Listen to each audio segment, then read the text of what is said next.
Psik, այստեղ, psik, դե լավ էլիք։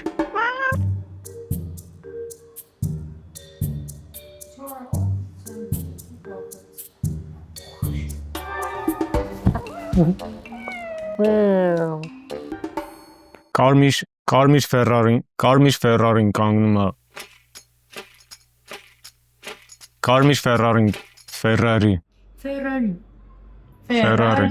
Ֆերրարի։ Կարմիր Ֆերրարին կանգնում է Mercedes ասեմ, չեմ կարող Ferrari ասեմ։ Ի՞նչ ես գալիս։ Կարմիր Mercedes-ը կանգնում է փողոցի աջ մասում, դուռը բացվում է, վառ կարմիր կանացի կոշիկը իջնում է ասֆալտին, աղջիկը քայլում է դեպի մոտակա սրճարան, բացում է դուռը, մտնում է ներս, մոտենում է առաջի պատահած ազատ աթոռին, վառ կարմիր պայուսակը դնում է նստարանին, նստում է, սեղանին դնում է կարմիր Marlboro-ի տուփը, մի հատ հանում է, մոտեցնում է շուրթերին ու վառ կարմիր կրիկետով վառում է սիգարետը, նույն պահին մոտենում է մատուցողը ու ասում է, որ դա ծխել չի կարելի։ Աղջիկը ճզմում է այդ սիգարետը մոխրամանի մեջ ու մենյու է խնդրում։ Մատուցողը սեղանին է դնում մենյուն, աղջիկը ասեն ձեռքով իր կարմիր մազերը մի կողմ է տանում, ու մինչև կհասցներ որոշել թե ինչ կա մենյուում կամ նայել, վզի վրա ինչ-որ սառը տարօրինակ բան է զգում ու մատուցողի ձայնը ականջի տակ։ Մի շարժվի, լուր մնա ու սաղ լավ կլինի։ Աղջիկը հասկանում է, որ մատուցողը մազերի տակից վզի վրա զենք է պահել, սիրտը սկսում է շատ արագ խփել, նույն պահին մատուցողը մենյուի վրա դնում է մի հատ նկար, որի վրա իր բոյֆրենդն է, կապված ինչ-որ աթոռից, բերանը, ձեռքերը, ոտքերը սաղ կապած, ինչ-որ մութ կիսախավար պատվալում, տենց ինչ-որ ֆոտո է։ Քո առաջադրանքն է թալանել է սրճարանը, կասայում եղած ամբողջ գումարը վերցնել, 1 ժամվա ընթացքում հասցնել մեր ասած տեղը ու դրանով կփրկես ընկերոջը։ Եթե չես կարողանում կատարել այդ առաջադրանքը, ինքը մեռնում է։ Կաֆեում լիքը մարդ կա, սա հանգիստ նստած են, ինչ-որ զբաղվում են իրենց գործերով։ Աղջիկը հասկանում է, որ այդ զենքը մազերի մեջ է ու ոչ մեկը չի նկատում։ Փորձում է ինչ-որ բանակցություններ սկսել մատուցողի հետ, ասում է, որ իր հայրը միլիարդատեր է, կարան շատ կլորիկ գումար վճարեն, ոստիկանություն չեն դիմի եւ այլն, բայց մատուցողը ասում է, որ առաջադրանքը շատ հստակ է, իրան պետք չեն աղջկա որ փողերը, իրան պետք են հենց այս կաֆեի կասայի փողերը ու պետքա որ հենց ինքը անձամբ թալանի, առաջադրանքը պարզ է ու քննարկման ենթակա չի։ Մատուցողը բռնում է աղջկա ձեռքից, սենց ստանդաղ մոտեցնում է վզին, մոտեցնում է մազերի մեջ, ստիպում է որ աղջիկը ինքը բռնի ատրճանակը ու ականջի տակ ասում է, որ ցանկացած չնախատեսված քայլ, ցանկացած ինչ-որ փորձ այս իրավիճակից այլ կերպ դուրս գալու կարա շատ վատ վերջանա։ Նշված վայրը ինչ-որ կամուրջ է, որ այդ սրճարանից մոտավորապես 1 ժամվա հեռավորության վրա է ու ժամանակն էլ արդեն գնում է։ Աղջիկը բնազդաբար բռնում է զենքը,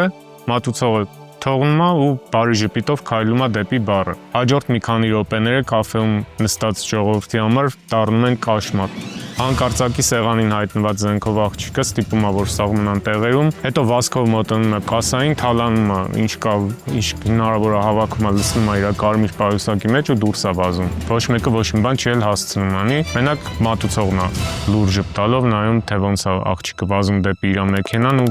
փոկվում է տեղից։ Այդ նույն ընթացքում այն տղային, ով կապված է պատվալում ու փորձում է ինչ-որ ձև կապերից ազատվի, մոտենում է ինչ-որ կին ու ցույց է տալիս լուսանկար, որտեղ այն պահն է, երբ որ մատուցողը զենքը պահել է աղջկա վզին, շատ խոշոր պլանով ու ասում է, որ ընկերուն փրկելու համար ինքը ունի կոնկրետ առաջադրանք։ 1 ժամվա ընթացքում պետք է հասնի այդ աղջկա հոր օֆիս, ինչ-որ կլորիկ գումար կոնկրետ թիվ, որը նշվում է, պետք է ստանա հորից ու հասցնի իրանց նշած վայրը։ Եթե այդքանը չհասցնի անել, կինը դուրս է գալիս պատվալից,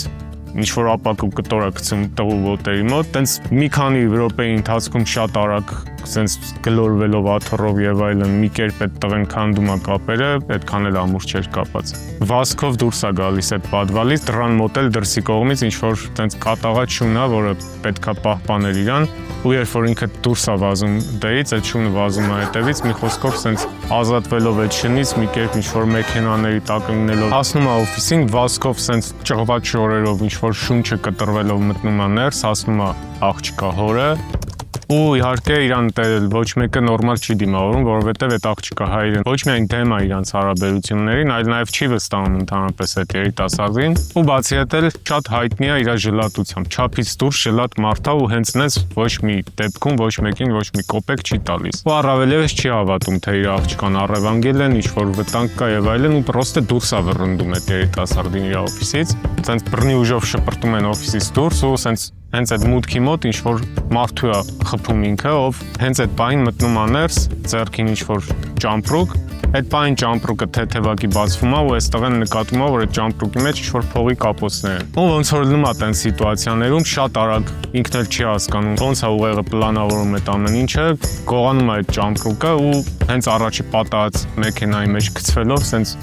արագ կորում է տեից, մեկը իր պայուսակով, մեկը իր գողացած չամադանով համարյա միաժամանակ հասնում են այդ նշված վայրին, որը մեծ կամուրջ է, ու ամեն մեկը մի կողմից մոտենում է այդ կամուրջին ու կամուրջը փակ է, խցանում է ինչ-որ լիքը մեքենաներ, ոստիկաններ եւ այլն, որովհետեւ հենց այդ բանին այդ կամուրջի վրա ինչ-որ նկարահանում է կատարվում, ինչ-որ կինո են նկարում թե ինչ ու փակ է կամուրջը, հնարավոր չի մեքենայով կամ ուրիշ ձև ընդհանրապես մոտենալ։ Մարդկանց բազմությունը ճղելով սենց անցնում են, պարզվում է, որ կամուրջի վրա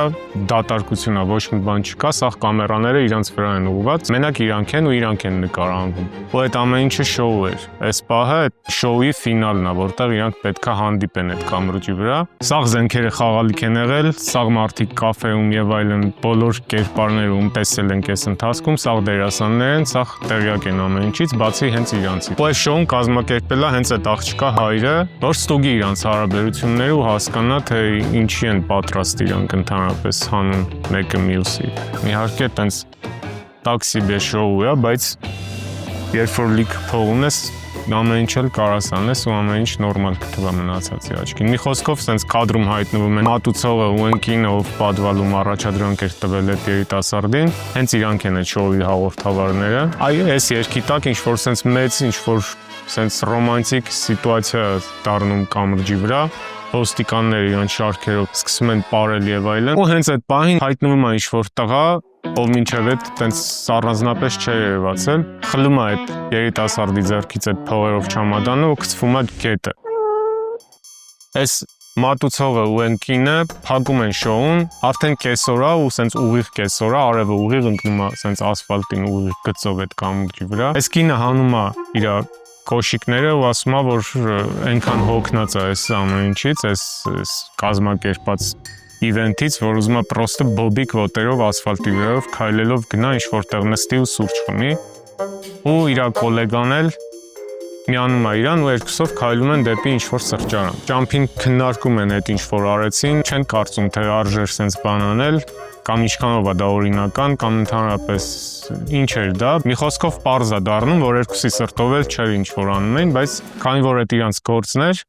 հետո անցնում են ուրիշ թեմաների, հասնում են ինչ-որ սրճարան, բացօթյա նստում են, ինչ-որ պաղ-պաղակ սուրճ եւ այլն սենց բաներ են վերցնում ու խոսում են անընդհատ խառը տարբեր բաներից ու պարզ չի ինչ հարաբերությունների մեջ են իրանք, ոնց որ համ զգացվում է, որ ինչ-որ բան կա, համ չես հասկանում ինչ կա ու հասնում են նրան, որ վաղը այդ կնոջ ծննդյան օրն է ու մտածում են ոնց արժի նշել, որտեղ եւ այլն։ Հետո խոսում են նրանից, որ այդ կինը նոր տուն է առել քաղաքի ծայրամասում ու սկսում է պատմել, որ չնայած որ տունը շատ լավն է, բայց ինչ որ շատ տարօրինակ հարևան ունի, որը իրան անհանգստացնում է։ Ծեր միայնակ մարդ է, շատ տարօրինակ, ընդհանրապես չի շփվում ոչ մեկի հետ։ Մենակ գիտի, որ ոնց որ թե նկարիչ է կամ զբաղվել է նկարչությամբ ճարել ժամանակ։ Ու ամենատարօրինակը նա, որ այդ տարօրինակ մարդը անընդհատ հետևում է իրան։ Սկզբում իրան թվում էր, թե դա իրան է թվում, հետո հասկացավ, որ չէ։ Ոնց որ ամեն առիթով, երբ որ ինքը անցնում է իր տան պատուհանների դիմացով, տեսնում է հարևան տնից իր տան պատուհանի մոտ սենց անշարժ կանգնած այդ ծերուկին, ով անթարթ նայում է իր ուղղությամբ։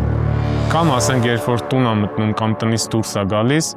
անընդհատ տեսնում է այդ մարդուն իր տան մոտակայքում կամ դռան մոտ կամ ինչ-որ տեղ այգում, չգիտեմ։ Ու էլի նույն հայացքով միշտ նայում է իրան։ Ու ընդհանրապես չի խոսում, չի ժպտում, ոչ մի էմոցիա ցույց չի տալիս։ Բարևին էլ շատ սենց թեթև գլխով պատասխանում է ու վերջ։ Հարց ունեմ։ Այդ հերոսների անուններ չունի։ Չեմ դրել ես։ Խճճվեցի արդեն։ Մի հատ կին է, էսով է սկիլը։ Այն որ պատվալում են տողում զադաչա էր տալիս, հետո պարզվեց հաղորդավարն է շոուի։ Հա, լավ։ Այդ կինն է։ Ու այն մատուցողը։ Հա, ու մատուցողը, հա, հասկացա, ու կա մի հատ տղա ու աղջիկ իրար սիրում են։ Հա։ Իրանց պրծավ գնաց։ Հա, այդքանն էլ իրենց։ Մի խոսքով ինքը արդեն համարյա համոզված է, որ իր այդ հարևանը հետևում է իրան ու ինչ-որ մանիակալ հակումներ ունի, որովհետև ընդհանրապես նորմալ մարդու տպավորություն չի թողնում։ Ու ավելացնում է նաև, որ չնայած երբեք ոչ մի մարդ չի տեսել այդ հարևանի տանը, բայց շատ տարօրինակ երեխայի ծղրտոցներ է լսում, ու հենց այդ պահին, երբ որ ինքը ասում է դրա մասին, կողքի սեղանից ինչ-որ փոքր աղջիկ, այնց բարձր ճչում է, այս կինը նայում է, ասում է հենց սենց ծղրտոցներ եմ լսում։ Մի խոսքով հետո դուրս են գալիս այդ կաֆեից, քայլում են ինչ-որ այգով, տենց որոշել են, որ այդ օրը պետքա քայլեն։ Հասնում է այն պահը, որ արդեն պետքա գնան տուն, արդեն երեկո է մոտենում,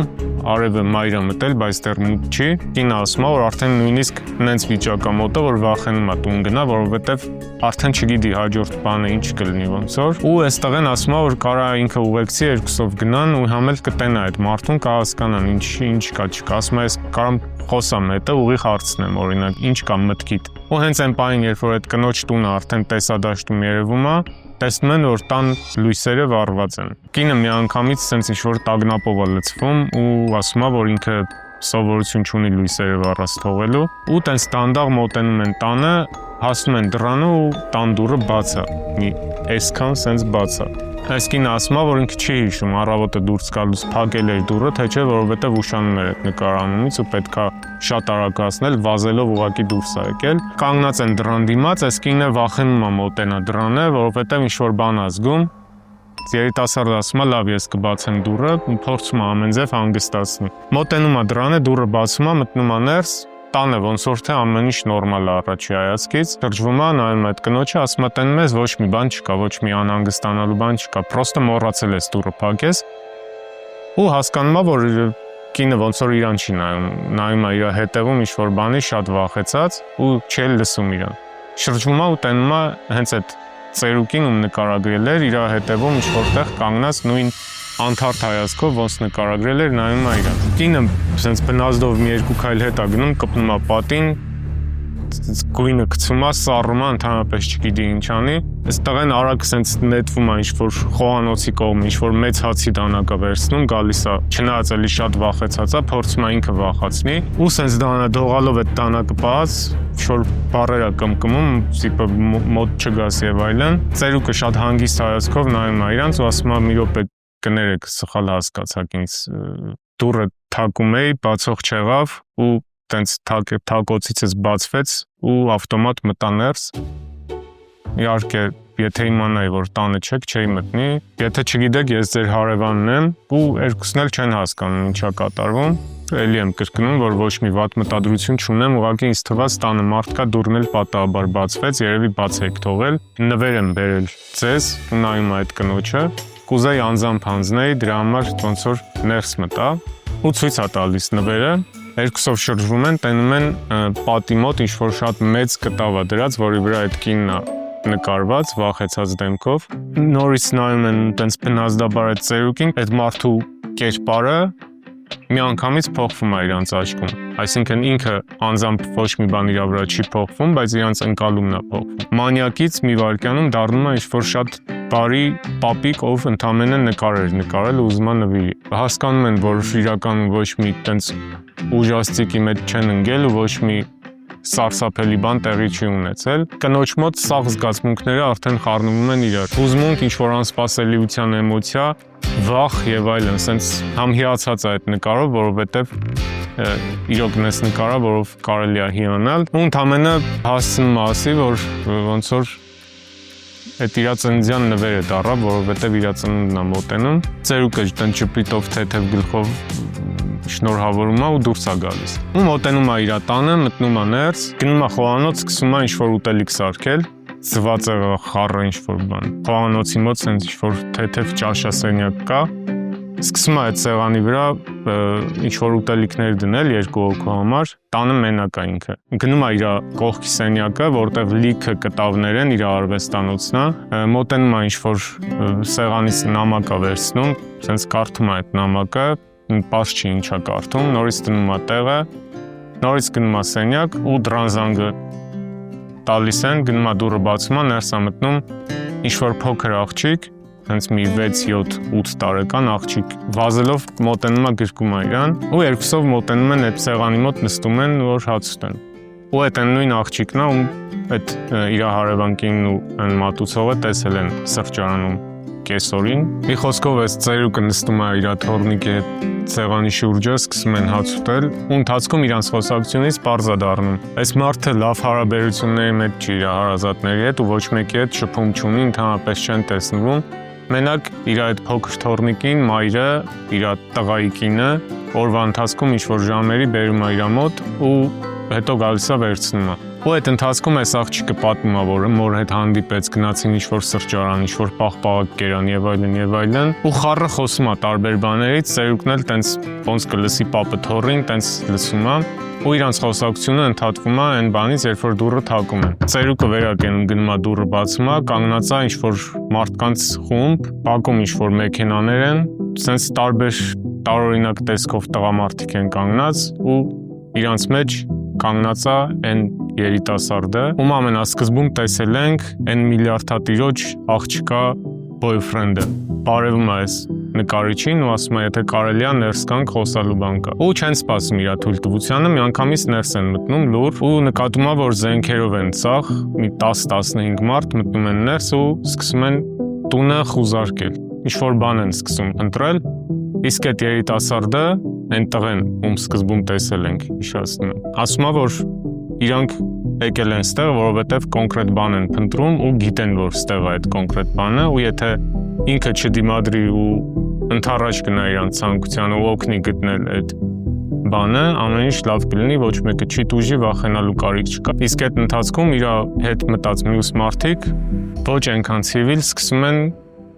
քանդել տունը։ Պահարաններ են բացում, ինչ-որ դռներ են բացում, ֆռում են սենյակներով, ինչ-որ մեկը մտնում է արվեստանոցը, ինչ-որ նկար ձեռքին դուրս է գալիս մի ուրիշին է ցույց տալի ու նկարիչն էլ է նստում իր տեղը նորից գնազդաբար ու այս երիտասարդին հարցնում է, թե ինչ եք փնտրում դուք իմ տանը։ Այս տղան ասում է, որ իր թոռը շատ կլորիկ գումար է գողացել իրանցից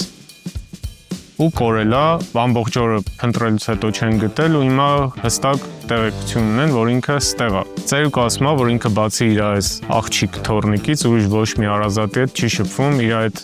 մյուս թորին էլ տեսել է 1000 տարի առաջ, ընդհանրապես տեղյակ չի որտեղ է, ինչ է անում։ Այսինքն ինչ-որ սիտուացիա է, որտեղ այս ծերի նկարիչի թոռը, որը այս փոքր աղջիկա մեծ եղբայրն է ոնց որ թե, ինչ-որ խառը թեմաների մեջ է այն միլիարդատիրոջ հետ ու այն ճամպրուկը, որը գողանում է, այդ հենց ինքն էր։ Ու մնացած թեմաները չեմ հիշում, բայց կային ցիվիլ խոսակցությունը կամաց-կամաց սկսում է ինչ-որ նյարդային բնույթ ստանալ, ավելի լկտի են սկսում իրանց պահել, ավելի կոպիտ ձևով են սկսում շփվել այդ աղջկա ու պապի հետ։ Մի խոսքով սենց իրավիճակը գնալով լարվում է, արդեն զենքերը սկսում են լիցքավորվել, ավելի լարված սիտուացիա է դառնում, մինչև այն պահը, երբ որ տան պատուհանի տակ ինչ-որ մեքենա է կանգնում ու սաղ նայում են պատուհանին, մեքենայից իջնում է ինչ-որ կին, այդ փոքր աղջկա մայրն է, ով եկել է տանելու երեխային։ Կինը մոտենում է տանը, դուռը թակում է, ծերուկը փորձում է գնա բացելու, այս տղեն ասում է, որ ինքը կբացի, մոտենում է դռանը, բացում է, այդ երեխայի մայրը նայում է այդ իրավիճակին, ինչ շատ անսպասելի է իր համար բնականաբար, սեղանի մոտ նստած են իր աղջիկը, աղջկա պապը ու ինչ-որ մեծ բազմություն տղամարդկանց զենքերով տան մեջ տարբեր տեղերում կանգնած են։ Մի քանի վայրկյան տենց ինքը նայում է իրանք նայում են իրար, սենց խառը իրար են նայում, այս անհասկանալի պաուզայից փորձելով օգտվել, ծերուկը խլում է ինչ-որ մեկի զենքը ու փորձում է ինչ-որ բան անել, վախացնել, բայց չի կարողանում ոչ մի բան անի, հարձակվում են իրան, բռնում են, զենքը ձեռից խլում են, կապում են իրան աղջկան ու մորը տարբեր աթոռների վրա ու այս երիտասարդը մեր նախկին գլխավոր հերոսը արդեն կորցնում է համբերությունը ու սկսում է ջարդել տանը ինչ կա, որ խառը շարժ է սկսվում, որ խառը կրակոցներ եւ այլն, պարզվում է որ վсё-таки տեղ էր իր թոռը, թաքնված էր արվեստանոցում, ոչ մեկը չգիտեր դրա մասին ու այդ մի քանի րոպեի ընթացքում այդ տարածքում ով կա, սա խառը սկսում են կրակել իր վրա մի քանի րոպեից սաղ ձայները դադարում են, փոքր աղջիկը սենց այս վիճակից սենց բացում է դանդաղ աչքերը, նայում է պապին, տենում է որ պապը էլի իր նման սենց ինչ-որ վիճակում է, սենց կապած, նայում են իրար ու հասկանում են, որ ոնց որ երկուսն էլ ողջ են ու ոչ մի բան չի եղել իրանց մեջտեղում աթոռի վրա այդ աղջկա մայրն է, ով մեռած է ու մյուս բոլորը մեռած են, ինչ-որ դիակներ են ու արյուն է տարբեր դիրքերով, տարբեր պատերի անկյուններում, տարբեր տեղեր, այդ թվում նաև իր թոռը, այսինքն բացի այդ նկարիչից ու իր աղջիկ թոռնիկից մնացած սաղ ով կար այդ տարածքում, սաղ մեռած են։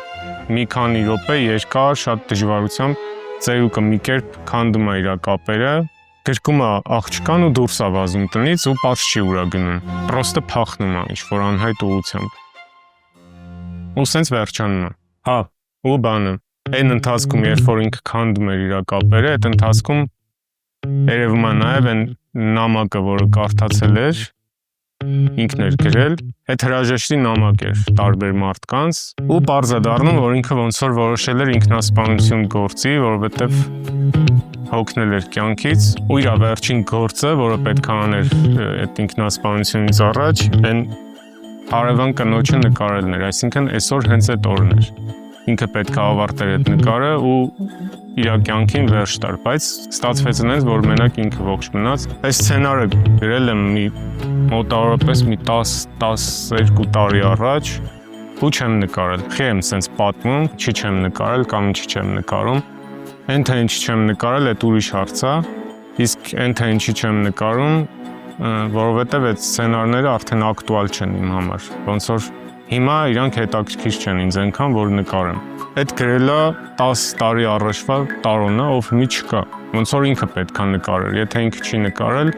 ես կապ չունեմ դրա հետ, ես մի ուրիշ սցենարներ եմ ուզում գրեմ, ուրիշ կինո եմ ուզում նկարեմ։ Սա այն կինոն չի, որ ես հիմա կուզեի նկարեի։ Բայց պետք է ինչ-որ ձև ռեալիզացնեմ իրանց, որ գլխիս մեջ տեղ ազատվի էլի նոր բաների համար։ Իսկ սցենարի իդեան սենց է առաջացել։ Ուզում էի գրեի պատմություն, որը կազմված կլինի 3 հատ տարբեր պատմություններից իրար շարունակող ու առաջին պատմության զլազեիները կդառնան երկրորդի գլխավոր հերոսները, որոնք կունենան նոր զլազեի, որը կդառնա երրորդի գլխավոր հերոսը, որը կունենա նոր զլազեի, որը կլինի առաջինի գլխավոր հերոսը։ Ու կինոն պետք է ունենար 3 հատ տարբեր ժանր։ Առաջին պատմությունը, ոնց հասկացաք, տենց հոլիվուդյան էքշնի ոճի մեջ, շատ արագ, դինամիկ, ինչ-որ մինչև այն պահը, որ այդ շոուն ավարտվում է ու պարզվում է, որ այդ ամեն ինչ շոու էր, այդտեղից սկսվում է մի հատ լրիվ ուրիշ կինո, երկու հոգու մեջ դիալոգ է, ոչ մի գործողություն չի կատարվում։ Ինչ-որ պահերի խոսակցությունն հենց է գնում, ու ես լրիվ չպատմեցի բնականաբար սաղ դիալոգներով, որ թվում է թե հեսա հաջորդ կադրում սեքս են անելու, բայց չեն անում։ Ինչ-որ պահի թվում է թե հեսա հասնեն տուն, ինչ-որ ուժաստիկ է սկսվելու, կաշմար է սկսվելու, բայց չի սկսվում ու տենց պրծնում է իրանց պատմությունը։ Ու երրորդը այդ ծեր նկարիչի պատմությունն է, որը մինչև այդ թվում էր թե ինչ-որ մանյակ է, բայց իրականում աշխարհից տենց խռոված, իր շրջապատից խռոված, հոգնած, ամեն ինչից հոգնած մարդ է, ով ուզում էր վերջ տար իր կյանքին, ու այս ամբողջ պատմությունը կատարվում է մի օրվա մեջ, առավոտից մինչև գիշեր։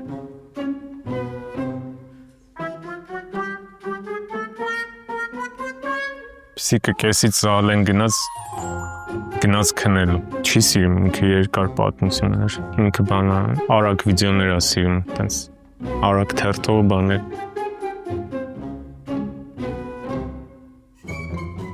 Լնանք ստեղ։